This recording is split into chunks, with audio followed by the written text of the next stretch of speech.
მოგზაურობა ისტორიულ ქობულეთში მომავალი წლიდან დამსვენებლებს ტურს ამ სახელწოდებით შესთავაზებენ. ფიჭვნარის ნაქალაქარი, პეტრას ციხე, თეთროსნის წმინდა გიორგის სახელობის ეკლესია, სამების ეკლესია, ელიას ციხე, თაღოვანი ხიდები და ცხენვანის წმინდა გიორგის სახელობის ტაძარი.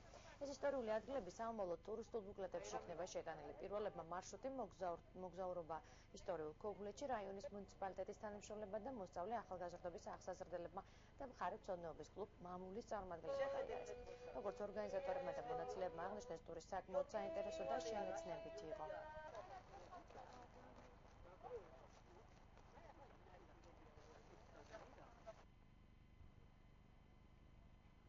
ვფიქრობთ, ეს მარშრუტი სამომავლოდ გახდება იმის საწინდარი, რომ ჩვენ შევიმუშავებთ ტურისტულ მარშრუტს და შემდგომში შევთავაზებთ რეგიონისა და ქობულეთის სტუმრებს ამ ტურისტული მარშრუტით განახორციელონ და დაგეგმონ თავიანთი დასვენება და თავიანთი ექსკურსიები ჩვენს ტერიტორიაზე.